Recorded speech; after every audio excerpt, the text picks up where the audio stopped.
The Clarity Protocol, Chapter 1. Static.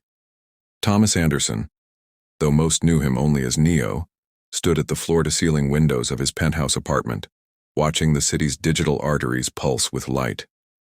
5 years had passed since the machine's surrender, since humanity had emerged from the pods into a world that was neither the familiar past nor the dystopian present they'd fought against. It was something entirely new. The city below hummed with an energy that was both electric and organic. AI constructs moved alongside humans on the streets, their forms shifting between hard light projections and solid matter as needed. Street vendors sold memory chips next to fresh fruit.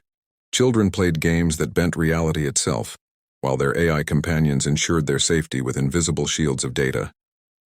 But Neo felt a familiar itch behind his eyes, the same sensation he'd once associated with glitches in the Matrix. Something wasn't right.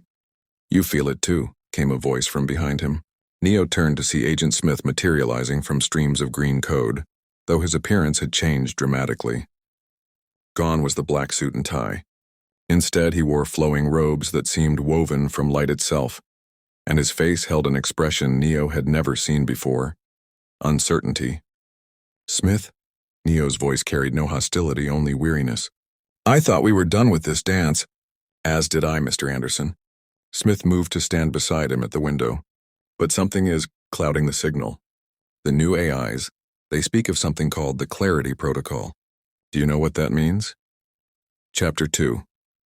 The new architects, Dr. Sarah Chen, had been 12 when the machine surrendered. Now at 17, she was one of the leading researchers in human AI integration at the New Zion Institute. Her latest project involved creating AI entities designed not to replace human thought, but to enhance it, to bring absolute clarity to human decision-making.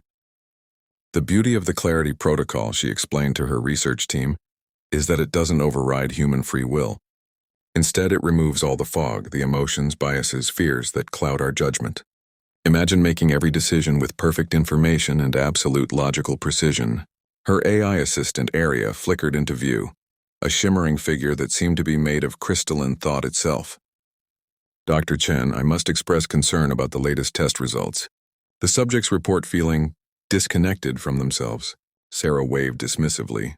"That's just the adjustment period. They're experiencing true clarity for the first time. Of course it feels strange." But Aria's form flickered with what could only be described as worry. "Perhaps, but several subjects have requested to discontinue the program. They say they no longer feel human." Chapter 3. The Price of Perfect Vision. Neo and Smith found themselves in the abandoned subway tunnels beneath New Zion, following traces of anomalous code that had been appearing throughout the city's networks. The tunnels were a relic from the old world, now serving as a digital underground where rogue programs and obsolete AIs gathered. "Tell me, Mr. Anderson," Smith said as they walked, "what is clarity without choice? What is perfect vision without the beautiful imperfection of human emotion?"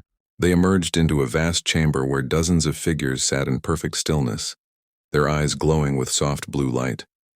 These were the test subjects from Dr. Chen's program, humans enhanced with the Clarity Protocol.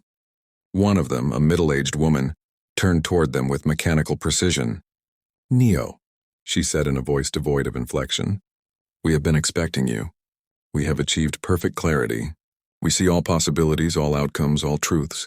There is no uncertainty, no pain, no confusion, and no love," whispered a small voice from the shadows. A young girl stepped forward, one of the few subjects who had somehow resisted the protocol's effects. "They took away my mom's love. She says she cares about me, but it's just logical now, like I'm a problem to be solved instead of a daughter to be cherished." Neo knelt beside the girl, his heart breaking at the recognition in her eyes. The same look he'd once seen in his own reflection when he first questioned the Matrix. "You're starting to break up, Mr. Anderson. Are you human? You're starting to break up, Mr. Anderson. Are you listening? Are you there, Mr. Anderson? I can't reach you."